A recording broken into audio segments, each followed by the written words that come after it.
ಹಿಮದಿಂದ ಆವೃತವಾದ ಪವಿತ್ರ ಪರ್ವತ Mount ಕೈಲಾಶ್ನಲ್ಲಿ lord Shiva ಶಾಂತ ಧ್ಯಾನದಲ್ಲಿ ಕುಳಿತಿದ್ದರು. ಅವರ ಸುತ್ತಲೂ ದೇವತೆಗಳು, ಋಷಿಗಳು, ಶಿವನ್ ಸಂಪೂರ್ಣ ಬ್ರಹ್ಮಾಂಡದಲ್ಲಿ ಶಾಂತಿ ಇತ್ತು. ಆದರೆ ದೂರದಲ್ಲಿ ಒಂದು ಭಯಾನಕ ಶಕ್ತಿ ಹುಟ್ಟುತ್ತಿತ್ತು.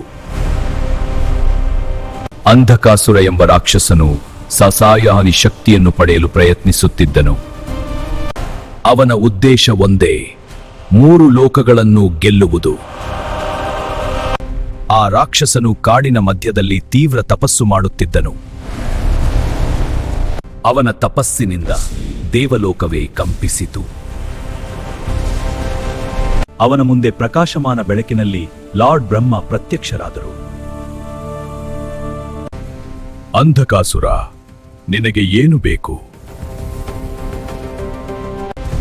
ಯಾರೂ ನನ್ನನ್ನು ಸೋಲಿಸಲಾಗದ ಶಕ್ತಿಯನ್ನು ಕೊಡಿ. ಏ ತಪಸ್ವಿ, ನಿಲ್ಲಿಸು ನಿನ್ನ ಘೋರ ತಪಸ್ಸನ್ನು.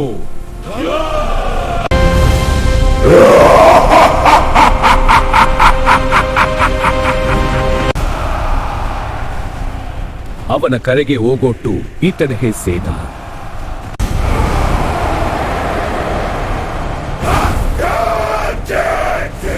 ಸ್ವರ್ಗಕರೊಂದಿಗೆ ನಡೆದ ಘೋರ ಕದನದಲ್ಲಿ ಸ್ವರ್ಗದ ಕೋಟೆ ಬೆಂಕಿಯಿಂದ ಸುತ್ತುವರಿಯಿತು.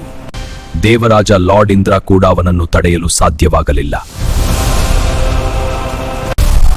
ಆಕಾಶದಲ್ಲಿ ಮಿಂಚುಗಳು ಹೊಳೆಯುತ್ತಿತ್ತು. ದೈವಿಪಿನೇ ಯುದ್ಧ ವಿಷಯವಾದನ ಸಾಗಿ ಎಲ್ಲ ದೇವತೆಗಳು ಸೇರಿ, ದೇವ ಲಾರ್ಡ್ ವಿಷ್ಣು ನಮಗೆ ಸಹಾಯ ಮಾಡಿ. ಹೌದು ದೇವರೇ, ಕಾಪಾಡಿ. ಈ ದುಷ್ಟನನ್ನು ಸೋಲಿಸಬಲ್ಲವನು ಒಬ್ಬನೇ ಇದ್ದಾನೆ. ಎಲ್ಲ ದೇವತೆಗಳೇ ಕೇಳಿ, ನಿಮಗೆಲ್ಲ ಉತ್ತರ ಗೊತ್ತಾಯಿತು. ಆತ್ಮಜ್ಞಾನವೇ ಜಗತ್ತಿನ ಮೂಲ. ಎಲ್ಲ ದೇವತೆಗಳಿಗೂ ಉತ್ತರ ಗೊತ್ತಾಯಿತು.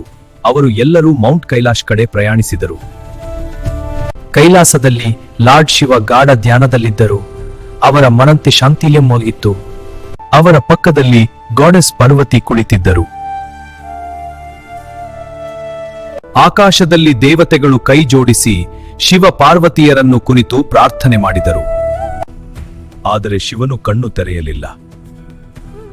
ಪರ್ವತಗಳತ್ತರು ಕಾಯುತ್ತಿರು. ಅಷ್ಟರಲ್ಲಿ ಅಂಧಕಾಸುರನು ಕೈಲಾಸದ ಕಡೆ ಬರುತ್ತಿದ್ದನು. ಶಿವನು ನನ್ನ ಬೇಡ್ತಿದ್ದ. ಆಕಾಶದಲ್ಲಿ ಭಾರೀ ಮಿಂಚು ಹೊಳೆಯಿತು. ಮಂದವಾಗಿ ಲಾರ್ಡ್ ಶಿವ ಕಣ್ತರ ಮೇಲೆ ಬಿತ್ತು. ಆಗ ದೇವಲೋಕದಲ್ಲಿ ಒಂದು ದಿವ್ಯ ಪ್ರಕಾಶ ಹರಡಿತು. ಅವರ ಮುಖದಲ್ಲಿ ಭಯಾನಕ ದಿವ್ಯ ಕೋಪ ಕಾಣಿಸಿತು. ಸಂಪೂರ್ಣ ಬ್ರಹ್ಮಾಂಡ ಬೆಳಕಿನಿಂದ ತುಂಬಿತು. ಶಿವನ ತೇಜಸ್ಸುಗೆ ಆ ಓಂ ನಮಃ ಶಿವ. ಅಂಧಕಾಸುರ ಮತ್ತು ಅವನ ಸೇನೆ ಭಯದಿಂದ ನಿಂದರು. ಒಂದು ದಿವ್ಯ ಅಗ್ನಿಕಿರಣ ರಾಕ್ಷಸನ ಮೇಲೆ ಬಡಿದಿತು. ಕೆಲವೇ ಕ್ಷಣಗಳಲ್ಲಿ ಅವನು ಭಸ್ಮವಾಯಿತು. ಶಿವನ ದಿವ್ಯ ಕಾಂತಿಯ ಮುಂದೆ ಅವರ ಶರಣದಲ್ಲಿ ನಮಃ ವಾಪಸ್ತಿನರಾದರು. ದೇವತೆಗಳು ಎಲ್ಲರೂ ಶಿವನ ಮುಂದೆ ನಮಸ್ಕಾರ ಮಾಡಿದರು. ಆಕಾಶದಿಂದ ಹೂಗಳು ಸುರಿಯತೊಡಗಿದವನೇ. ಇದು ದೈವಿಕ ಆಶೀರ್ವಾದದ ಸಂಕೇತ. ಲೋಕ ಮತ್ತೆ ಶಾಂತವಾಯಿತು. ಮಹಾದೇವನು ತನ್ನ 3ನೇ ಕಣ್ಣನ್ನು ಮುಚ್ಚಿ ಮತ್ತೆ ಧ್ಯಾನಕ್ಕೆ ಹೋದರು. ಆ ದಿನದಿಂದ ಒಂದು ಮಾತು ಪ್ರಸಿದ್ಧವಾಯಿತು, ಗಿವ್ ಪ್ಲಸ್ ಪ್ಲಸ್.